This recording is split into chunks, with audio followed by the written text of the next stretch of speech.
ECSI fans, you want to revolutionize your sports investing habits? Allow me to tell you about WagerWire. WagerWire is an app that helps you become a superior bettor by allowing you to sync all your sports books and track all your bets in one place. See your current action, your betting history, and stats. You could also sign up for sports books and collect bonus offers. Follow them at WagerWire on X, as it's the best account on the platform. Head to App Store or Play Store now and search WagerWire and download the app.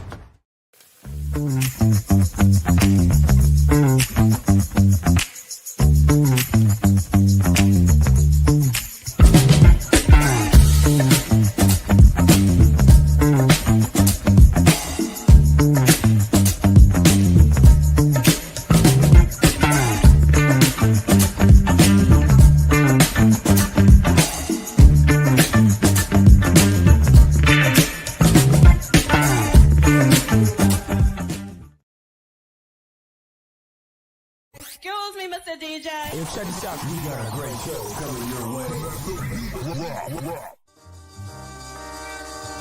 From the ECSI Sports Studios, the #1 sports information program in America, the Breakfast Bankroll, with your host, the sports broker, Jeff Dawson.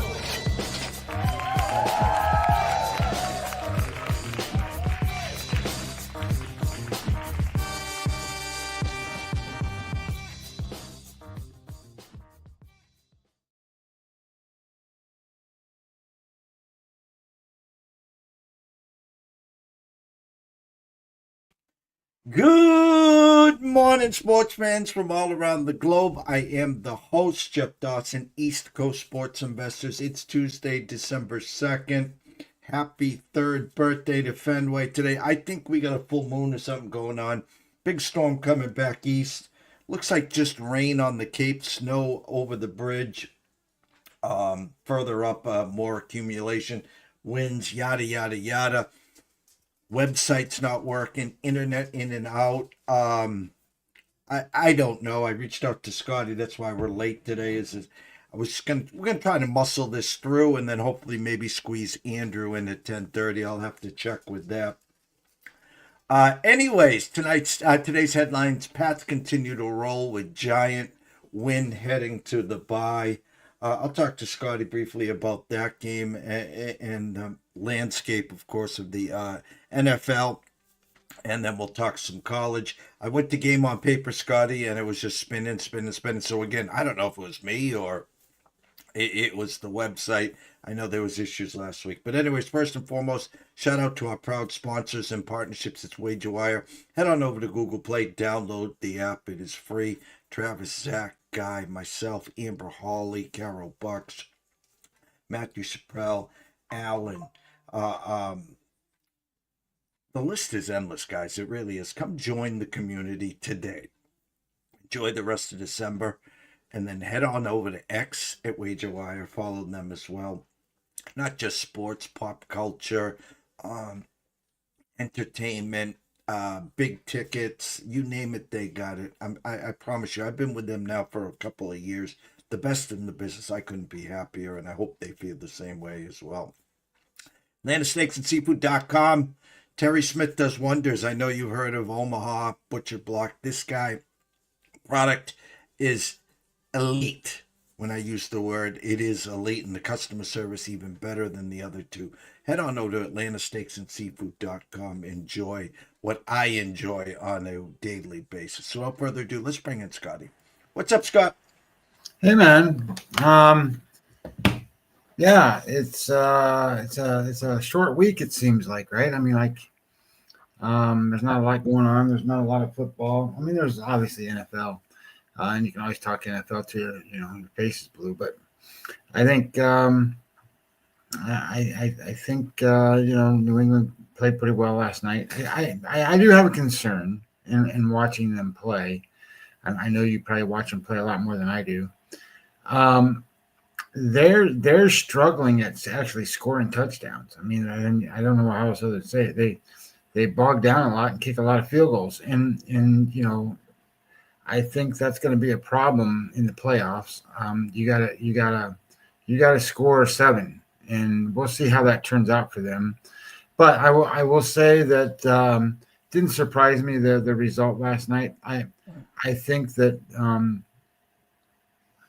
when you give a team short fields over and over and over and over, you're just not going to win. And that's exactly what the Giants were doing the whole time. They let a kickoff return go for a touchdown. They let a kickoff return, or it was a punt return, I guess, and they had a kickoff return go 50 yards.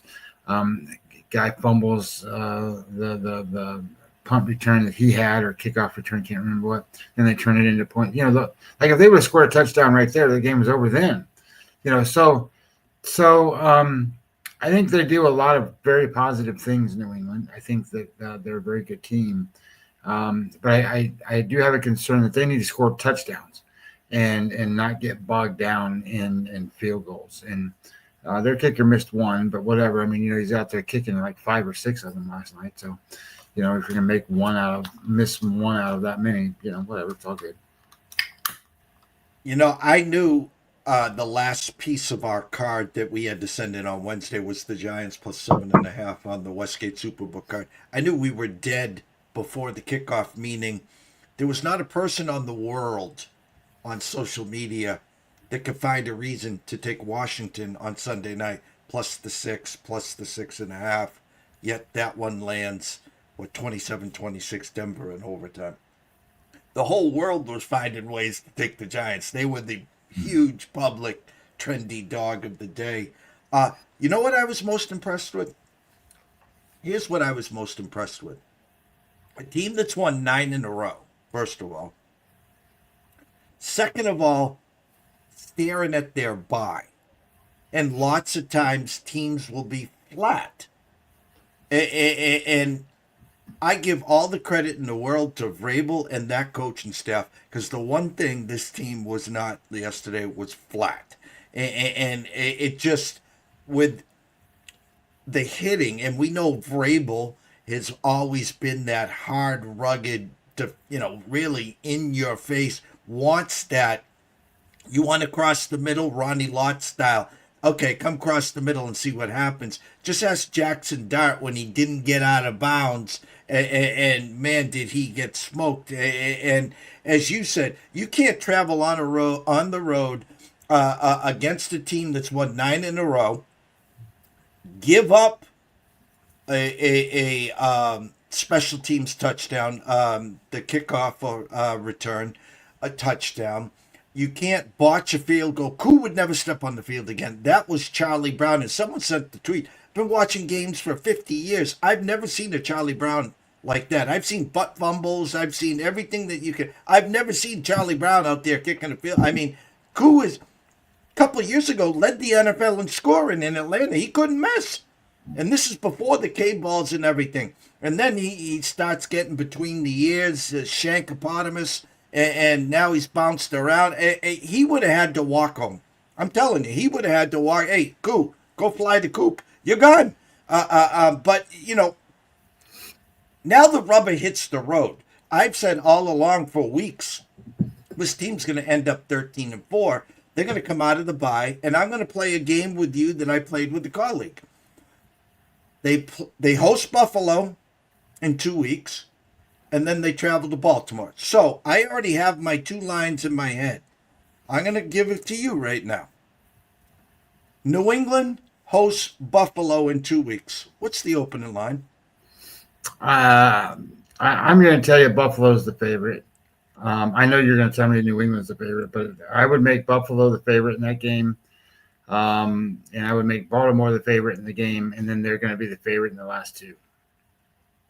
I got Buffalo minus 1.5. Revenge spot, must win, tied AFC East on the line. But if the Patriots open up as a favorite, Vegas is telling me very clear and simple they want Buffalo money. And then the Ravens game, I got the Ravens 3.5 point favorites. Now, if the Ravens open up 2.5, they're telling me, again, they want Ravens money. If they open up 3.5, they're telling me that they want Patriots money. So again, we're spot on there. I think they lose both games.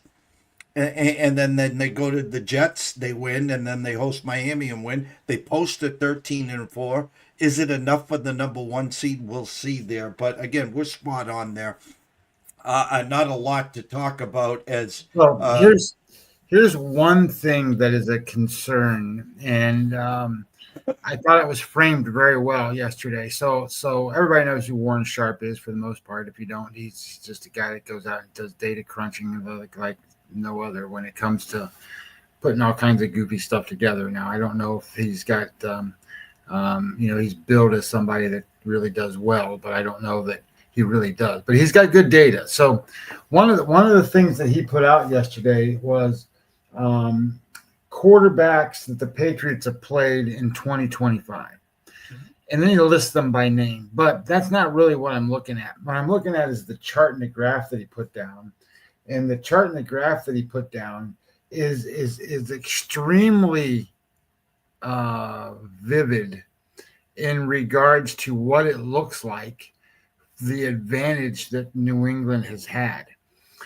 So, for example, they've played Geno Smith, Spencer Rattler, Cam Ward, Dylan Gabriel, Michael Penix, Bryce Young and Andy Dalton, Justin Fields, Joe Flacco, Tua Tagovailoa, whatever, Aaron Rodgers, Baker Mayfield, Josh Allen. That's the list of the quarterbacks that they've played. And when you put it on a graph, a line chart, and show it compared to what everybody else has played, they are by far, like not even close, by far have played the easiest set of quarterbacks in the NFL. By not even close. The next closest one is the Chargers and then the Broncos. But that's probably because they got to play Geno Smith twice.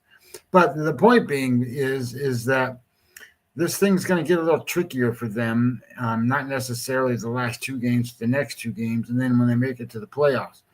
So I thought it was a good chart, a good graph, but it also look at it from a different level and a different perspective. So we just picked on New England for that problem.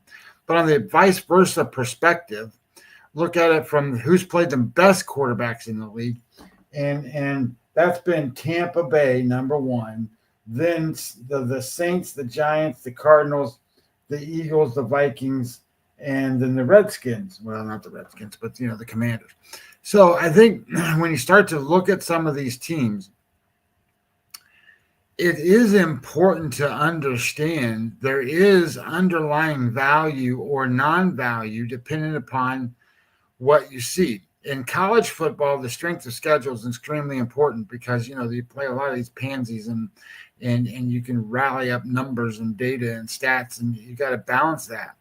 In the NFL, it's not quite as much as that, but when you have a disparity, and one of the teams is they're going to get a number one seed possibly or number two seed possibly.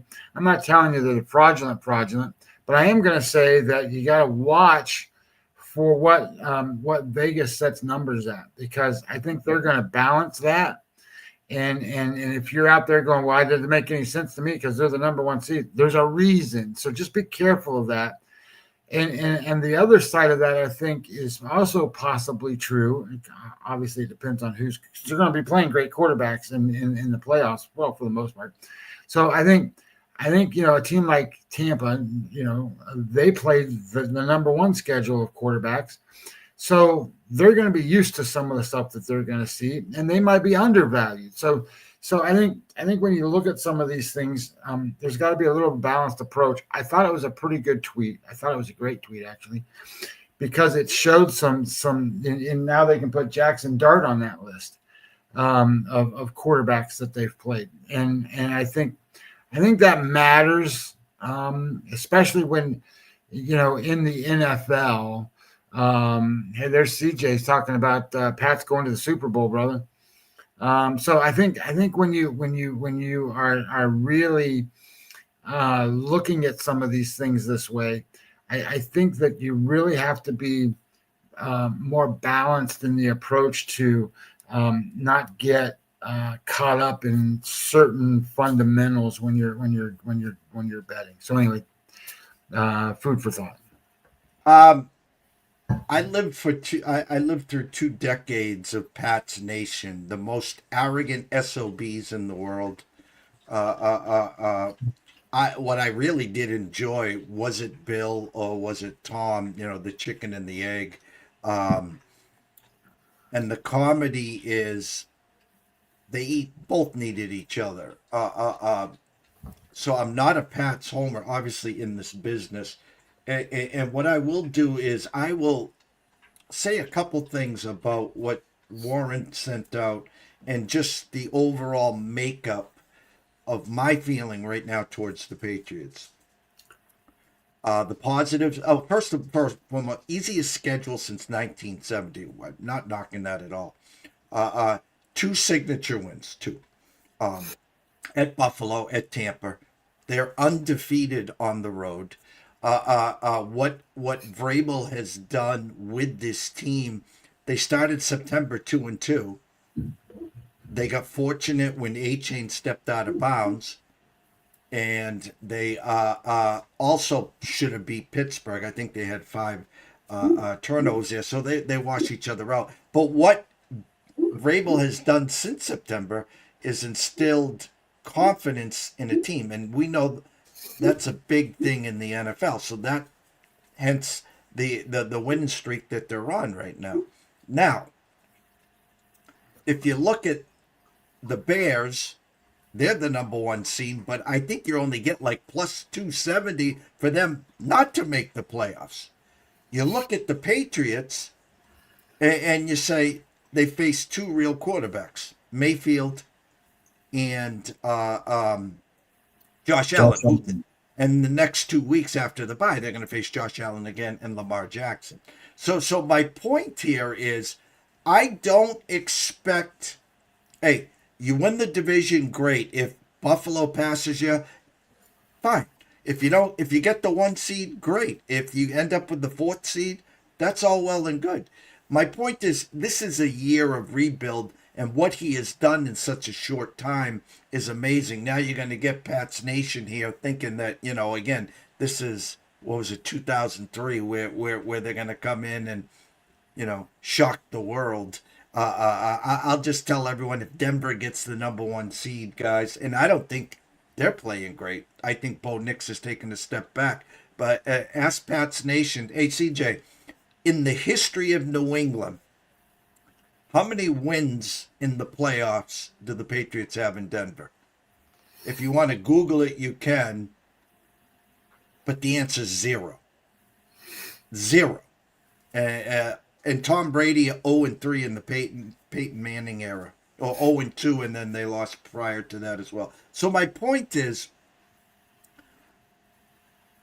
the Pats, what they've done is amazing. They can get all the Vrabel, the coaching staff.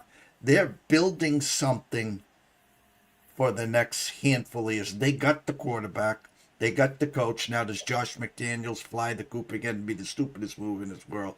But my point is, they have rebuilt something real quick. Now they're back. And everyone is saying, why in holy hell would you allow the Patriots to get Vrabel? Because Vrabel was the start of the rebuild. And I'll say this right now. We wanted to anoint the Rams as the team to beat. I know the answer today. I talked about it last week. I'll ask you this right now. Right now, today, who's the best team in football? Well, if I had to put my money on it, I'm going to go, with the Rams. That's what I'm going to do. I think that there's obviously possibilities of a lot of things, but I think they're the most complete team. I think that they fit every bill that's going imaginable. And to be honest, the teams that they might have to face, I think they can beat those teams. So I'm going Rams. You know who I'm going? And you're going to laugh. And because of the quarterback, but the most complete team, and the Rams just, listen, and the funny thing, and I'm not comparing the Patriots to the Rams. I'm not drinking the Kool-Aid like CJ is, okay? Whole different team, different head coach, different everything. And look, Rams just lost to the Panthers. CJ, breathe, okay? If you win a playoff game, God bless you. Okay, so pump the brakes here, brother. The most complete team on both sides of football is the Seattle Seahawks. And that was a team that traveled to LA, had what, 4 or 5 turnovers, and lined up for a field goal to win that game. Now, again, you got the Darnold factor. We've seen him in big spots. Okay. I think the Rams, everyone will say the Rams are the best team. But I'm just saying right now, in a rematch on a neutral field or a rematch in Seattle, I think Seattle would be favored, obviously, and in Seattle against the Rams. That's coming. That team's coming. Exactly. So it'll be interesting to see. Hey, Rams come in and say, "Hey, no way, Jose." I get it. Rams get the number 1 seed. They'll be tough. I don't think we have to worry about Philly getting the number 1 seed. But that dark horse and that wild card in the whole NFC, in my eyes, is the Seattle Seahawks. Sure. I mean, I like their coach. I like the wide receiver in whatever his name is, the guy that's doing great out there, Ohio State kid. I like that. Jigba. Yeah, in Jigba, Ibuka, Jigba, whatever these guys' names are. So I like that kid. I think their defense is playing pretty well. I think that the holdup for me to buy in on the Seahawks is the holdup is the quarterback. The quarterback doesn't play well in big games, doesn't win the games that he needs to win to put his team, in spots like, when he was with Minnesota, they needed to do certain things to put that team in a position, and it just didn't happen. So, it is what it is. I think all of those things are, it is what it is at this point, right? So we'll see how it plays out. I think what's good is that I think both teams are going to make the playoffs. So they're going to both be in. They'll get their chance, and we'll see what happens when they get their chance. So I like it. Like some of the stuff, and we went through the exercise yesterday, and I know how everybody feels about the Bears, and I know how everybody feels about certain teams. But there's a possibility the Bears don't even make the playoffs. Mm-hmm. Okay, I mean there's a possibility, and I know that people down the road are looking at it going, "How they're not going to make the playoffs right now? They're the number 1 team in the NFC, right, or whatever it is." Look, it's going to be them or the Packers, or the Lions or somebody like that, and those teams have been there, done that, and you've got a lot of stuff on the line coming up in these games coming up, so. I think some of that's an interesting thing. There was a comment made, CJ rolling off here, but making a comment about, like, say, Tampa not even going to win their division. Look, Tampa's not going to lose another game the rest of the season. If you don't look at their schedule, they're not going to lose. They play the Saints twice. They play, I don't know, some of these yahoos that they play, and they're going to beat these teams. They're getting healthy, and they're getting their players back. They're going to win these games, and they're going to win the division going away. So I think as we kind of look through some of these things and kind of start looking at where things go, the team that's out is the Chiefs. I think the Chiefs could be out. I put them on the sheet when I was doing it yesterday. They're going to win the rest of their games. Well, they might not. But I think they will, and if they win them all, then they're going to make it in. So what then that means is a team like the Colts, who everybody thought was the greatest, they're not going to make the playoffs. Look, this is all going to be very interesting, kind of how everything plays out in the NFL week to week to week to week, and we'll just keep an eye on it. I do agree with the statement sort of coming up that, look, this game on Thursday night for the NFL is important. I think it's more important for Dallas than it is Detroit. But at the same time, it is an important thing that they got to win these games, and we'll see how it goes. We'll see what kind of and like the Chargers The Chargers quarterback's got a broken hand. I know it's not his throwing hand, but it's a broken hand.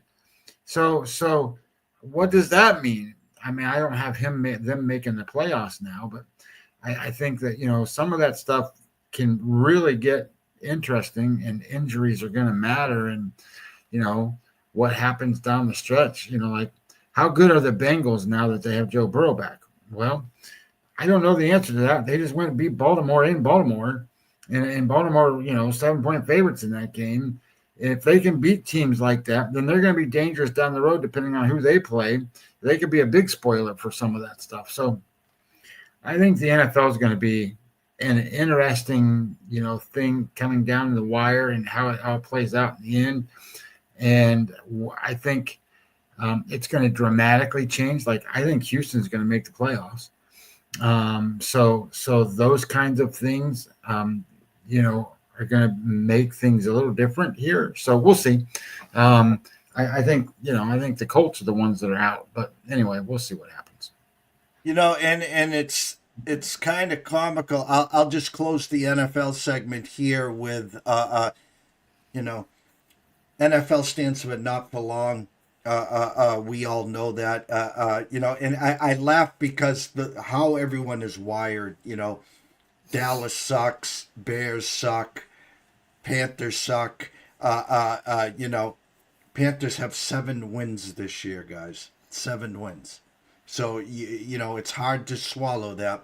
Rams just laid an egg. They were well overdue for the fact that they hosted the 49ers on a Thursday.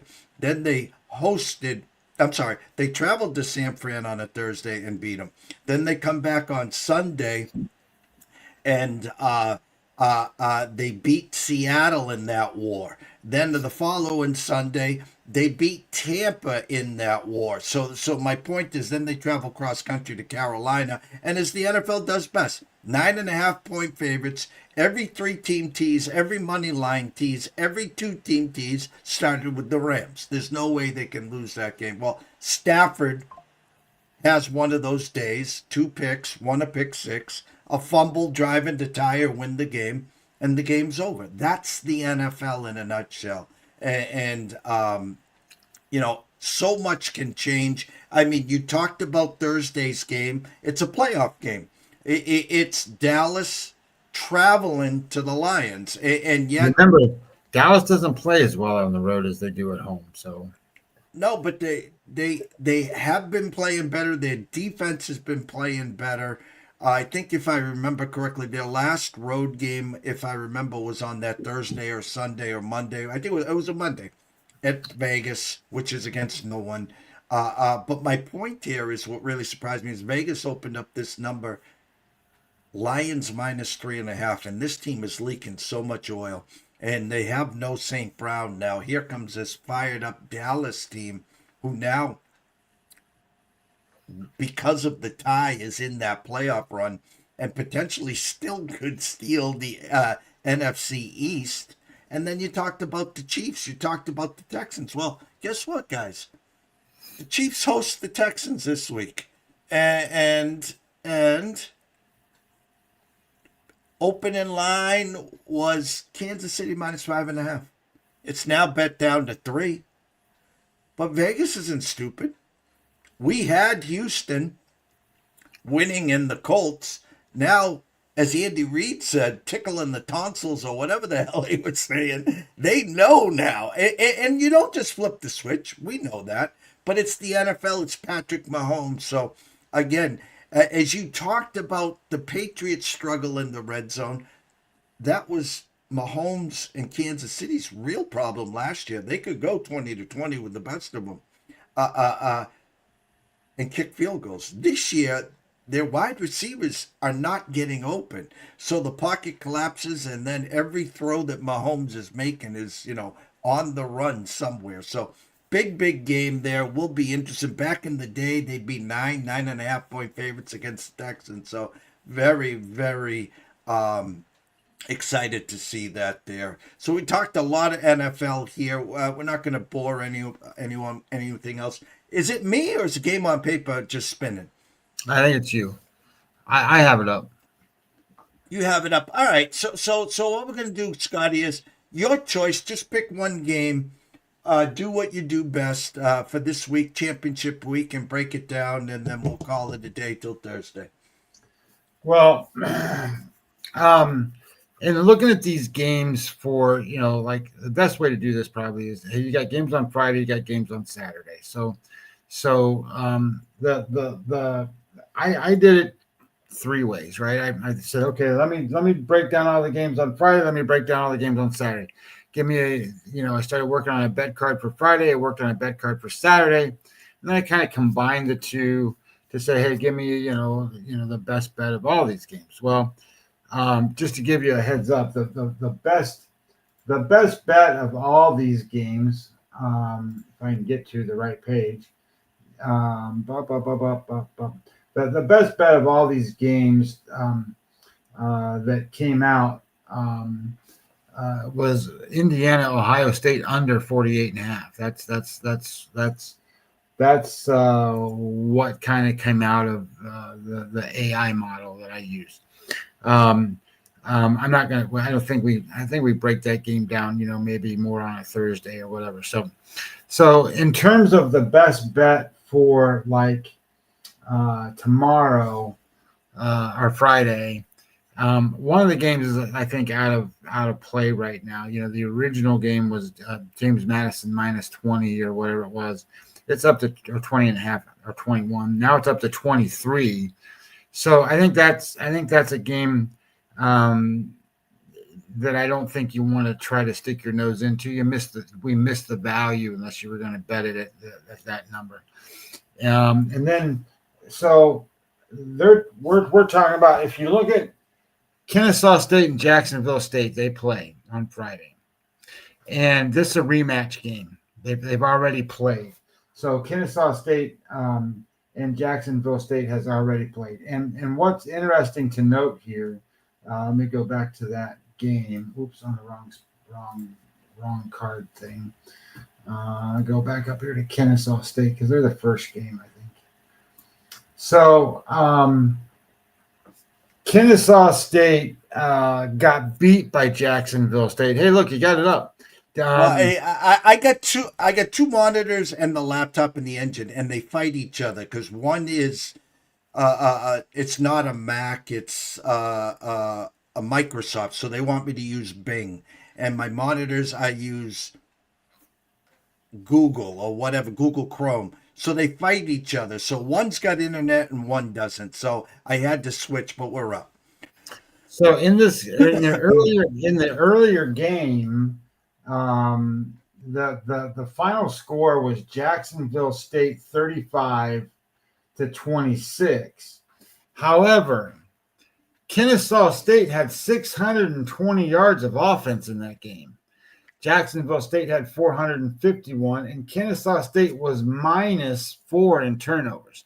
So if you really look at the game and break it down, Kennesaw State outplayed them. They should have won the game, but -4 in turnovers, you're not going to win many games like that. So that put a notion in my head that said, hey, I think Kennesaw State's probably a little bit better team than Jacksonville State. And this line opened Jacksonville State -1.5. Well, it's not that anymore. Kennesaw State's now the favorite, which I agree with 100%. So now we sit there and go, okay, well, Kennesaw State's in a spot where they're the favorite, and we miss line value on that game if we were going to bet it. So why am I talking about this game? Well, when you look at the score and the total number of yards in the first game, it was 35-26. So what's that? 61 points or something like that. The total in this game right now is, what is that? It's a big number. It's 59.5, 60 right now. There's some weather going to be involved in this game. The actual weather report for this game shows 65% chance of rain and 40-degree weather. So there's going to be a lot of rain. I think the best way to handle this game is to sit there and go, there's going to be some defensive adjustments made. There's going to be some things that happen. The scoring is going to be lower. I think you bet this game under 60. If you get under 60, you can get it under 59.5. And I think that particular game then comes in as a under bet to be, the best bet on the Friday card. If you look at the Friday card and you're talking about, the games that we're looking at, where's my other spreadsheet? There it is. So when we were looking at these games, you're looking at Kennesaw State, Jacksonville State, Troy, and James Madison. It's a 30-point or 24-point spread, 23-point spread. North Texas and Tulane, and you're looking at UNLV and Boise State. Not the best of games to bet on.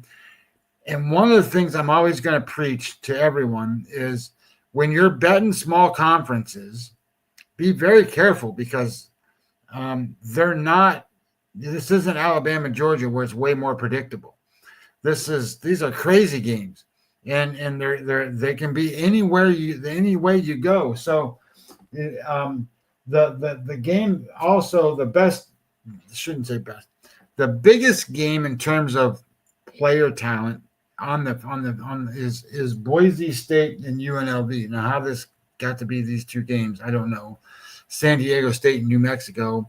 San Diego State particularly are probably better than both of those two teams.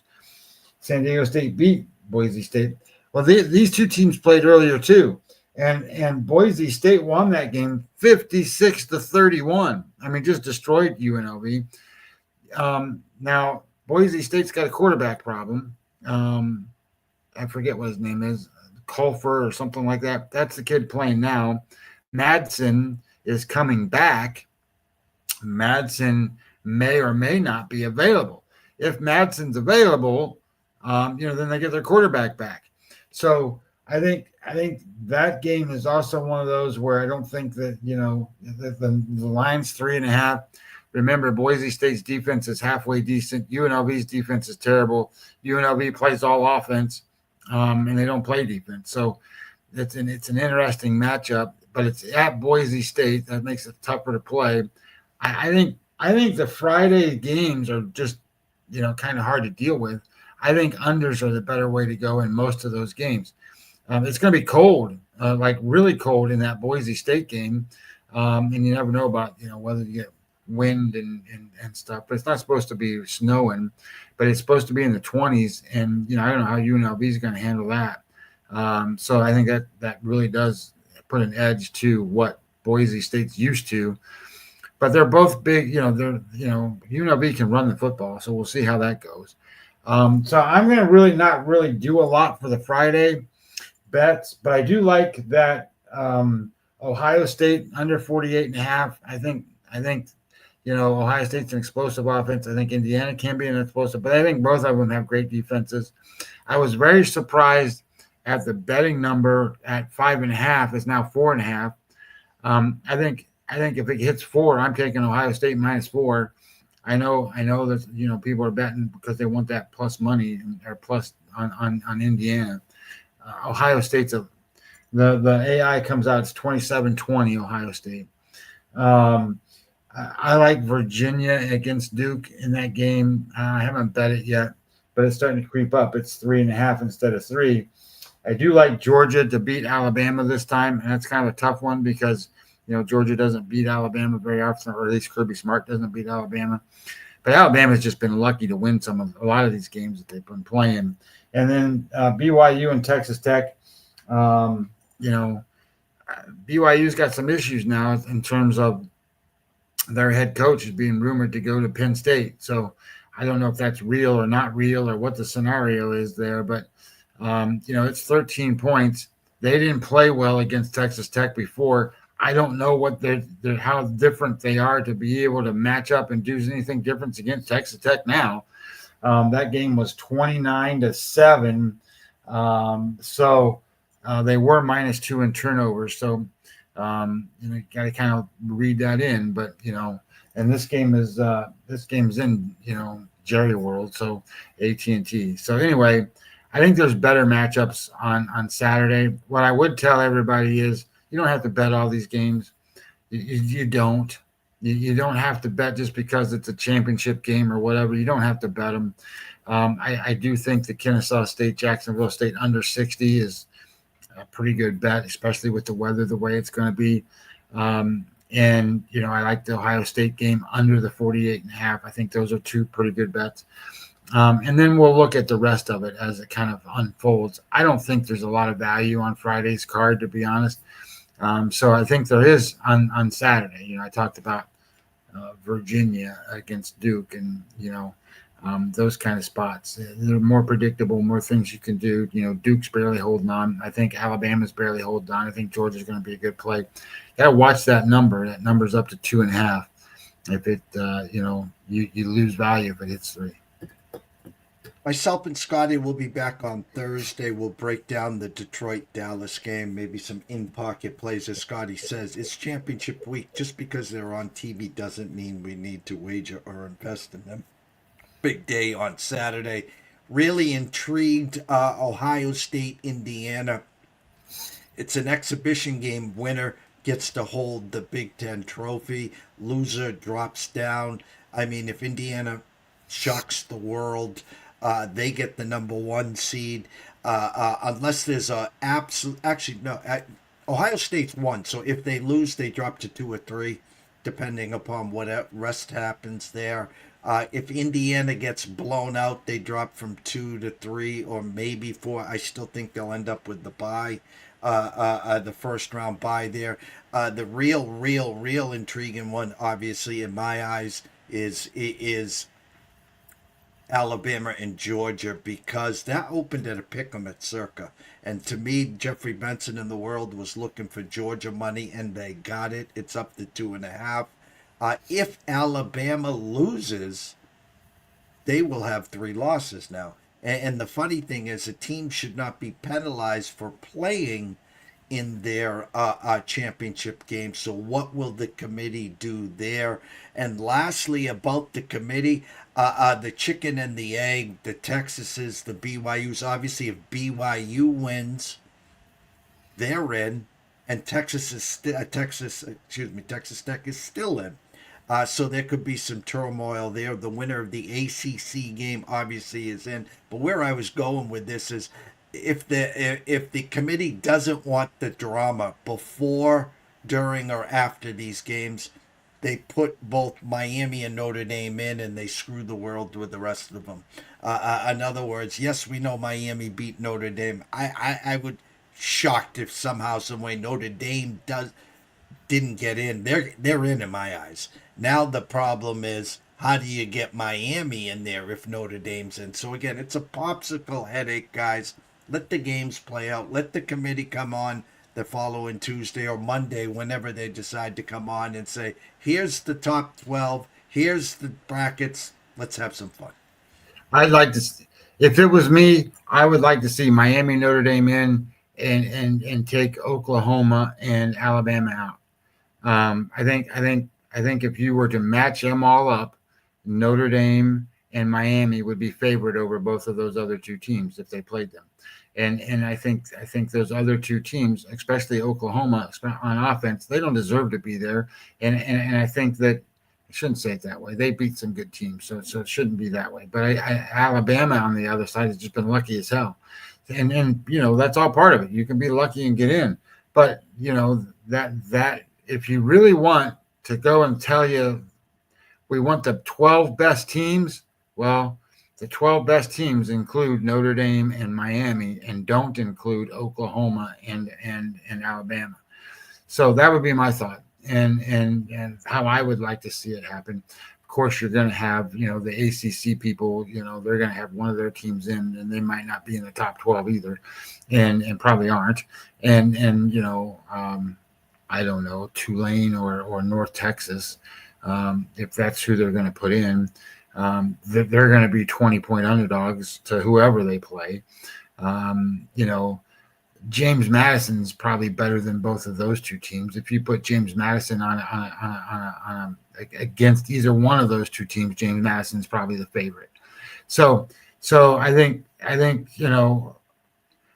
I don't know what I know what the purpose of this is to put the 12 best teams or whatever out there, but do they really put the 12 best teams out there? And what criteria are they using to put the 12 best teams out there? The way I would do it is it's very simple. Um, give me the 12 teams that would be favored over the other teams that didn't make it. You know what I mean? Like, give me the 12 teams that are the favorites. They're going to be those are your best 12 teams.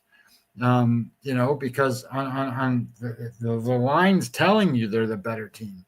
So anyway, point being is I think I don't know that's certainly I don't think that's going to happen. I think Oklahoma's in. I don't think they're going anywhere, and I think that means that one of them other teams isn't going to make it in. I can tell you, Brad Powers. Not that Brad Powers has been way wrong on almost everything this year. Brad Powers made bets that Notre Dame is not going to be in the playoffs. He's betting no on the Notre Dame because he thinks that they're not going to get in. He thinks that what's going to happen is it's going to come down to, well, we got to put either Miami or Notre Dame in, and the head-to-head where Miami beat Notre Dame is going to come into play, and Miami gets in and Notre Dame doesn't. That's his thought. So he's out there making all these bets on Notre Dame not to make the playoffs. Whatever, man. That's what it is. I know last year doesn't matter, but Notre Dame was in the championship game as well, and we know how they travel. We know the name and the brand. The sad thing is, and I'll look at the committee from the division standpoint, whether it's the SEC, whether it's the Big Ten, whether it's the Big 12. As you said, by the way, James Madison should be in over Tulane and North Texas. But the comedy is, I don't think this is the year, and it's going to be real hard for them to put two ACC teams in there. We know Miami's the best team in the ACC. We know that. Unfortunately, a four-way tie. And now, can you imagine Duke sneaking in the back door against Virginia, even if Virginia gets in a good story early in the year?